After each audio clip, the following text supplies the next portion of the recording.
Hello and welcome to this video on the free cash flow method, which is one of the 3 or 4 DCF methods. It is also called the WACC method, and first of all I would like to show you what I planned for this video. First I would like to give you an overview over different valuation techniques. Then I would like to indicate what the rollback method is and why it is a part of the present value methods. Then we're going to introduce Modigliani-Miller 1963 into our valuation, and we have to make a few assumptions needed for the realization of our valuation. Then we go deeper into the free cash flow method, starting at the end with the perpetuity and rolling back through the detailed planning period. Last but not least, I would like to show how to realize that in Excel based on those assumptions. This is an overview over the valuation methods. We see the asset value methods, we see the multiples, we see the present value based methods, and we see real option price methods.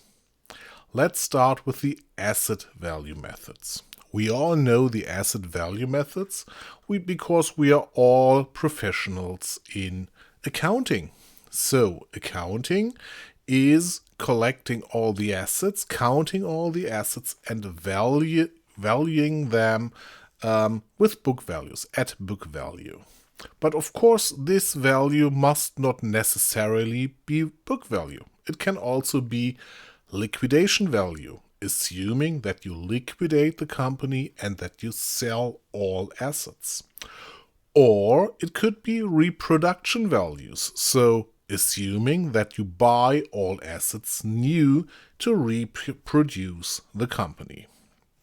Nevertheless, an asset valuation is highly complex and takes a lot of effort and time.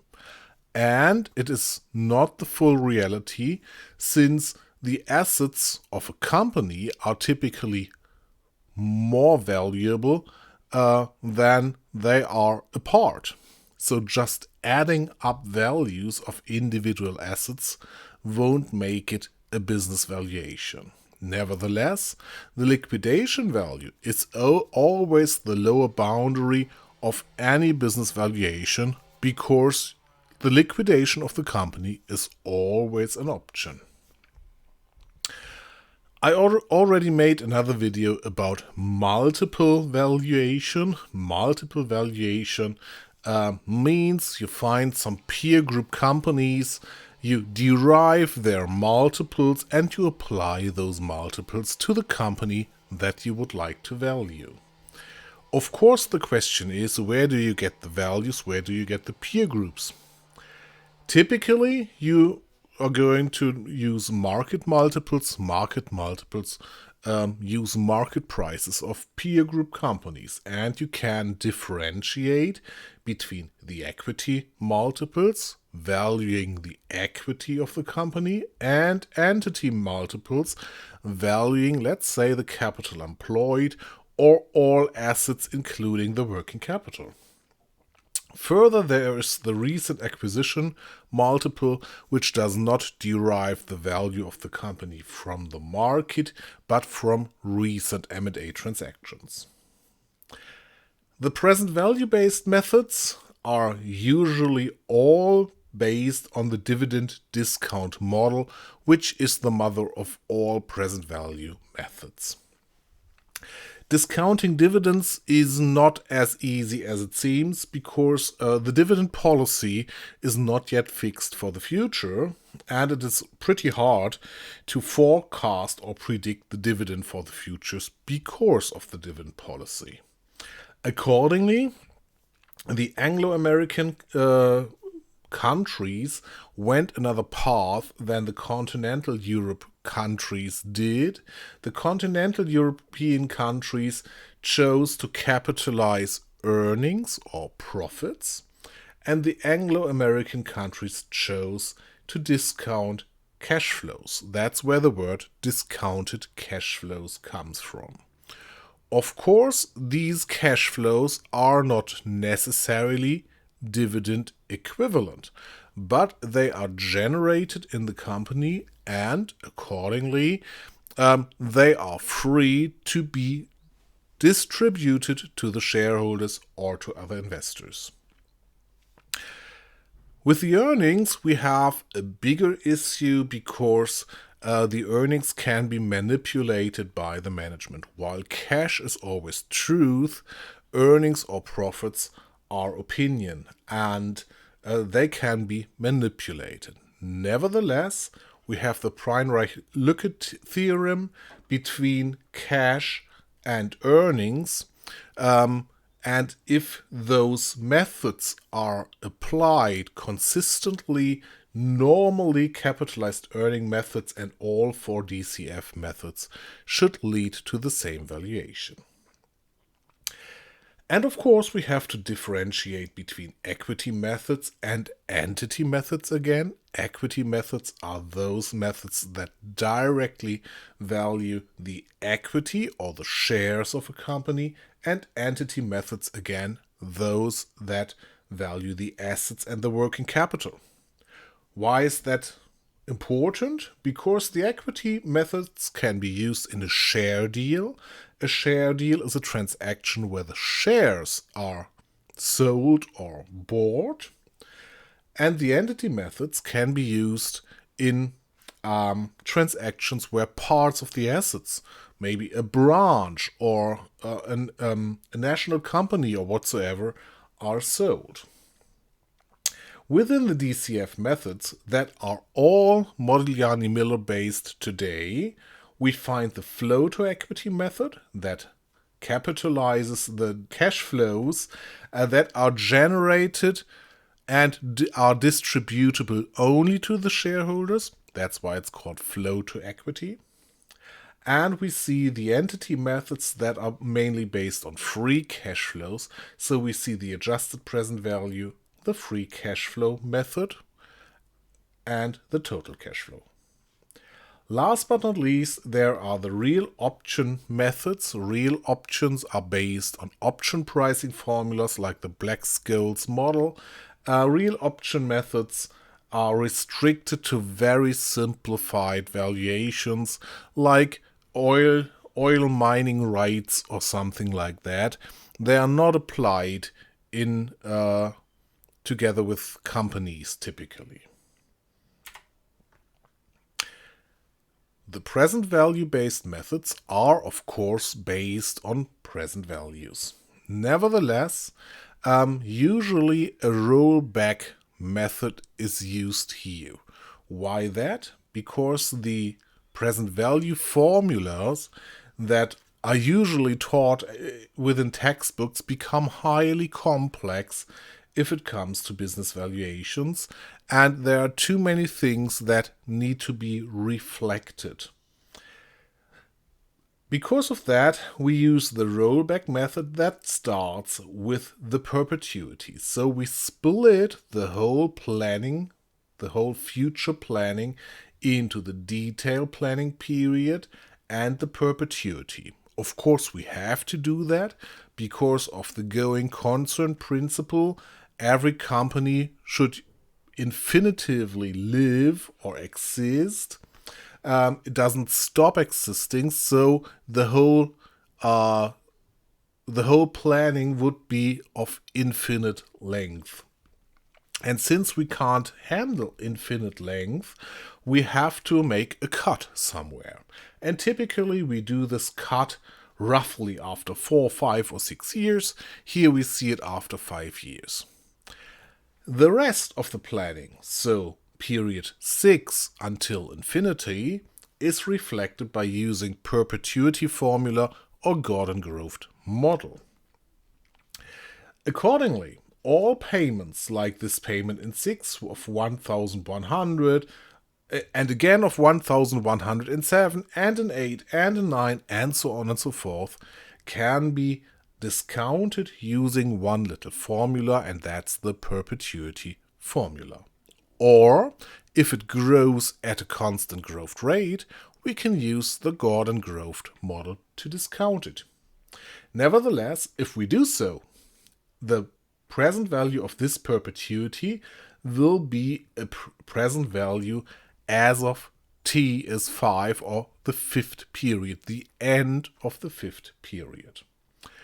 Since in the fifth period there's also a cash flow, we can simply add both together and discount it again for one period, typically 1 year, and we get the present value for year number 4. And again, we add it with the cash flow there, and we discount it for another period, and we are arriving at the end of year 3, and so on and so forth.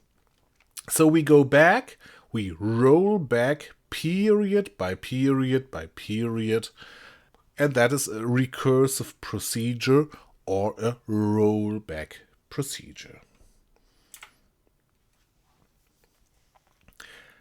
In 1963, Modigliani-Miller presented their groundbreaking theory about financing, which is still today the basis for all DCF methods. And Modigliani-Miller explain that the cost of equity of a levered company equals the cost of equity of an unlevered company, which we can see here, plus something in brackets, cost of equity of the unlevered company minus cost of debt, times the leverage ratio times 1 minus tau. Tau is here the tax rate because we need t for the time, of course. The leverage formula here, non-current liabilities, is debt, of course, divided by V, which is the market value of equity. So here we have a little difference towards my other videos, because the leverage is not based on book values anymore, but it is based on market values. This is typically the case because at the market you buy the shares now, and you must value them at market value and not at book value. Accordingly, the cost of equity increases with leverage, and due to the fact that interest can be deducted from the tax base, interest is tax deductible, the WACC is decreasing with leverage. Due to Modigliani-Miller, accordingly, a company should be levered as high as possible. Now, if we split up the discounted cash flow methods into the entity methods and the equity method, we see the APV, the adjusted present value method, first. And in fact, it was the first that was invented. The APV is based on free cash flows of the unlevered company. So those free cash flows that are generated and that are theoretically distributable to all investors, meaning debt investors and equity investors. And it should be an unlevered company, so in fact there are no debt investors. It is completely unlevered. The tax shield thus is considered in a separate term. The APV method sees 3 terms. First, the entity value of the unlevered company, the present value of tax shields in a separate term, and in a third term, the market value of debt. The discount rate accordingly is the cost of equity of the unlevered firm, this one here, and the cost of debt, because we need a separate discount rate for the tax shields and for the debt. The free cash flow method, or WACC method, is directly based on the WACC. So the discount rate, WACC, we see the WACC here, and it depends on the leverage here, which discount rate to choose. So the WACC, which is going down with leverage. The WACC usually includes the 1 minus t again, so we see the tax shield being considered in the discount rate. And it is based on free cash flows, so it is based on the same cash flow definition like the APV method. The third is the TCF, total cash flow method, but the total cash flow method is rather of theoretical nature. It is based on total cash flows which are corrected for the tax shield, and it is based on the WACC without the 1 minus tau or 1 minus t, so without the reflection of the tax shield. It is vice versa to the WACC here. It is rather of theoretical nature because it is not used in practice at all. It has certain disadvantages that doesn't really help. But on a theoretical basis, the TCF method is a feasible method. Last but not least, there's the flow to equity, which is an equity method, and it is based on the flow to equity. The tax shields are considered in the cash flow, and the discount rate is the cost of equity, so this line here depending on the leverage. Let us make a few assumptions about our valuation that we are going to perform. First of all, the asset beta is known. The asset beta is the beta of the unlevered company. This is a usual step if you derive the beta from the peer group, because you derive the equity beta of many peer group companies, you unlever them all, and then you take an arithmetic mean or median. So the asset beta, the beta of the unlevered company, is known. It is 0.8. The cost of debt equals the risk-free rate. We need this assumption because we are in a Modigliani-Miller world, and if the cost of debt would not equal the risk-free rate, let me go back one slide, please.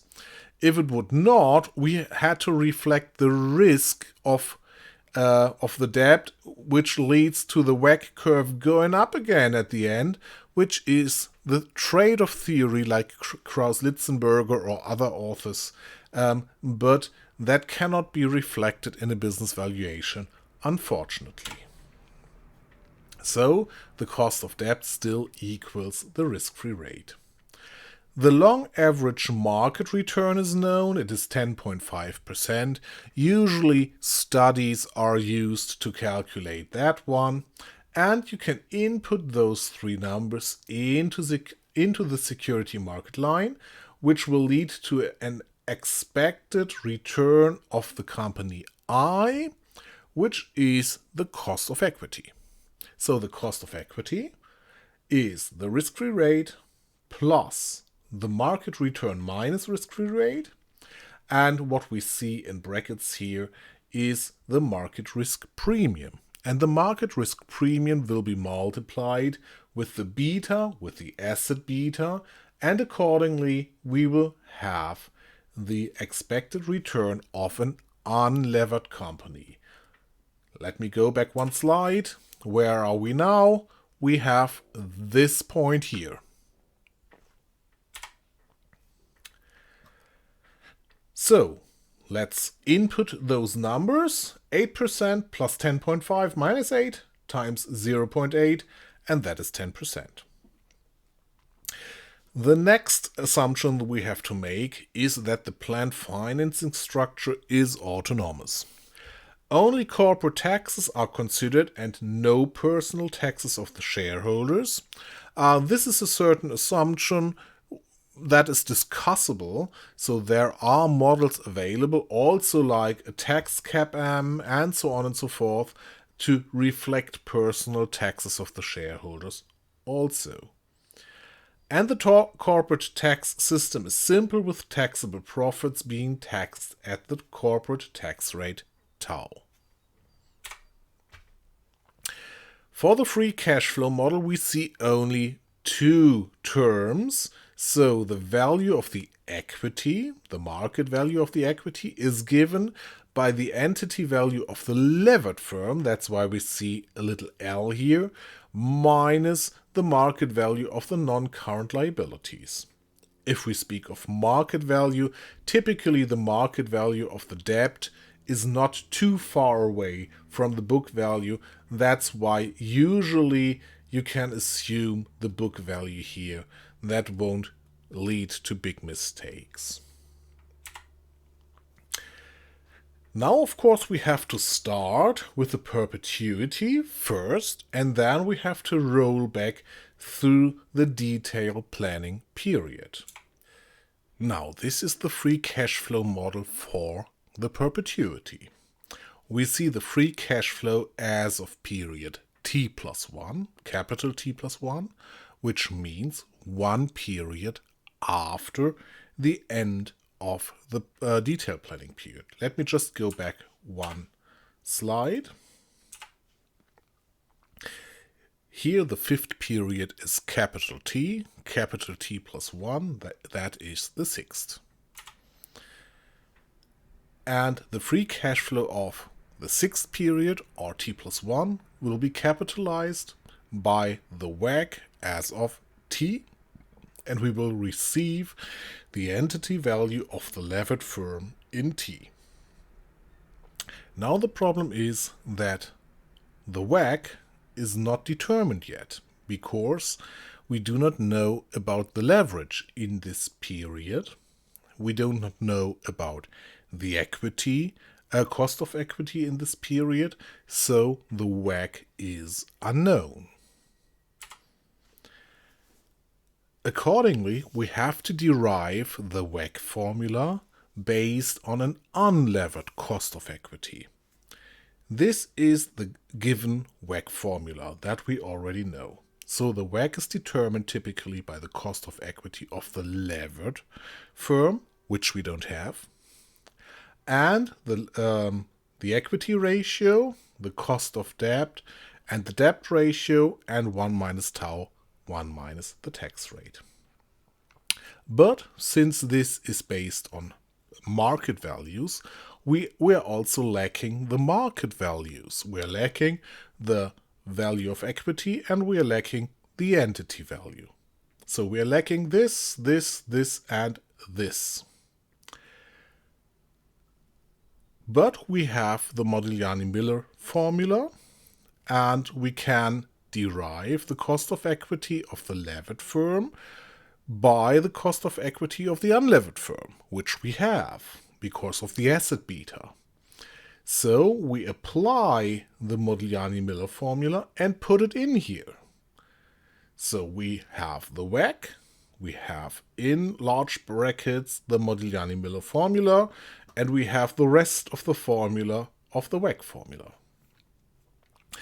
Now we just rearrange this formula and we receive a WACC determined by the cost of equity of the unlevered formula, the tax rate, and the leverage ratio, still based on the entity value that we don't have.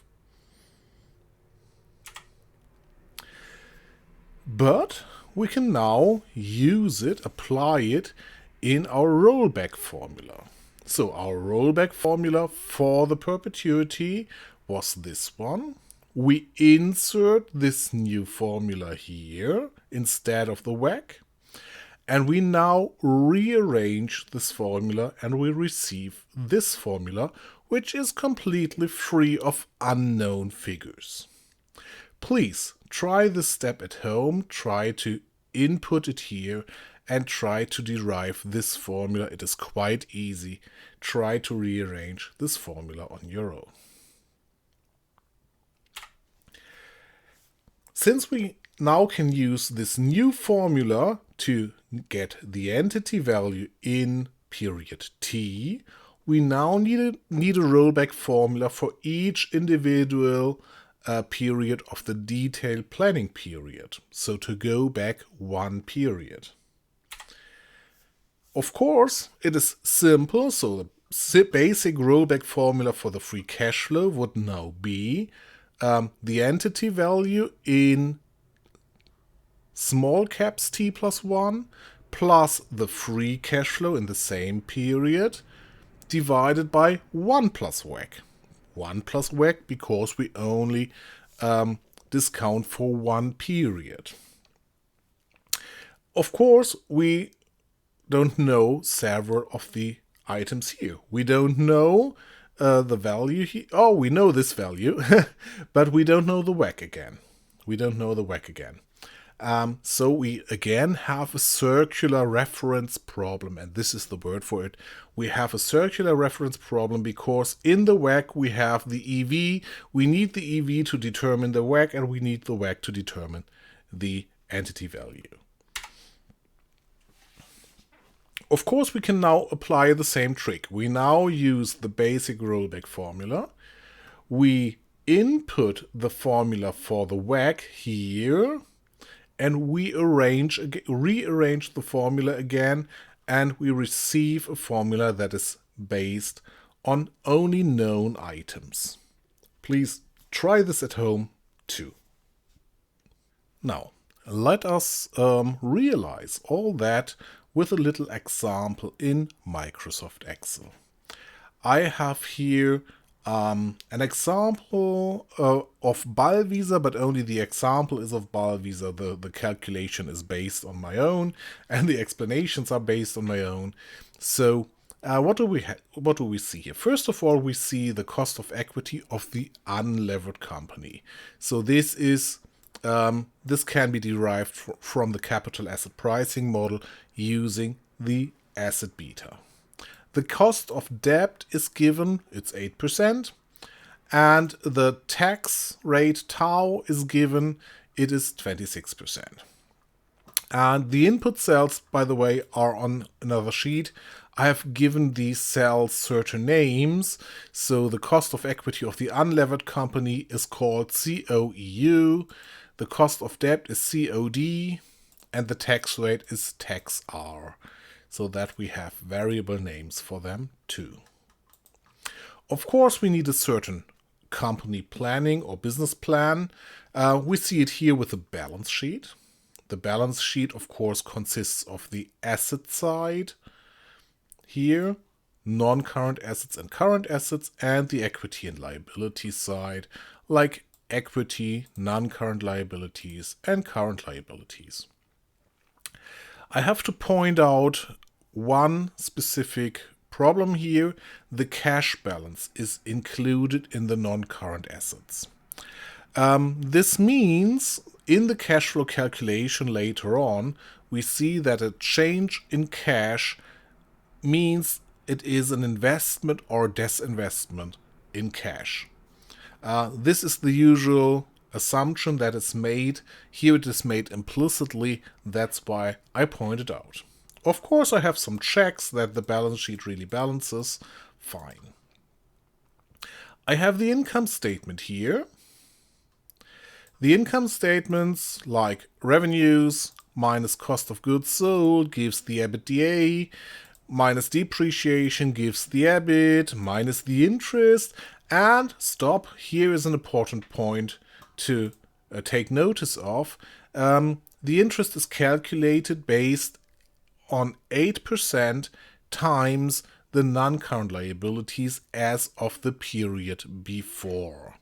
This is a usual assumption, and it is needed so that the business valuation works out.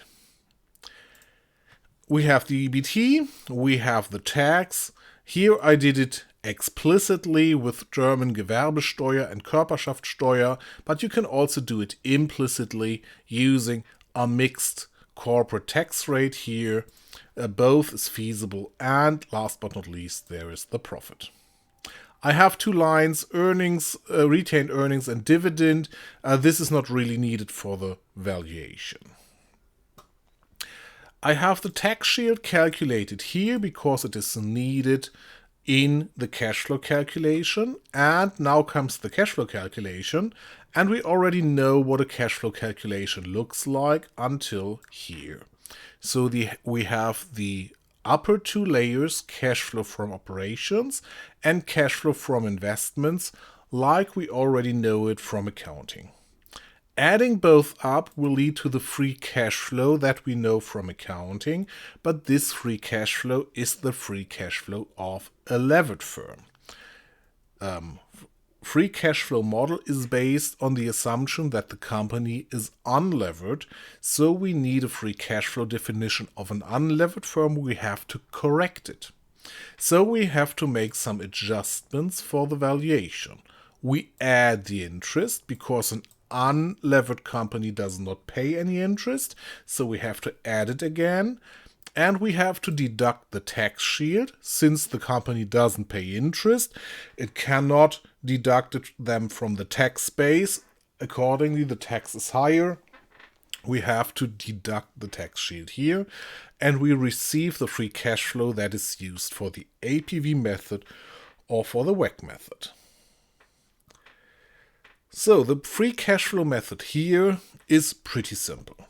We see the free cash flow like derived here, so this line and this line are the same. And here the entity value is calculated for the perpetuity using the rollback formula for the perpetuity. That's why the cell has a different color.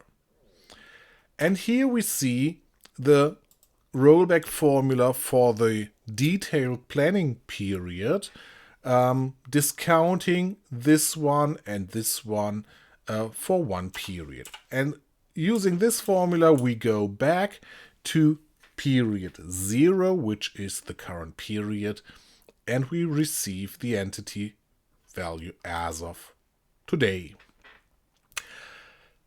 Deducting the debt, the non-current liabilities, will lead to the equity value, and accordingly, here is the equity value.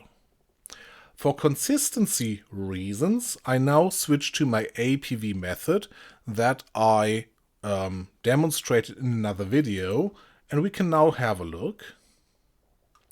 It is 1058, here it is 1057, of course due to some rounding errors. Nevertheless, it is exactly the same business value. Thank you for listening to this video. See you in the next video.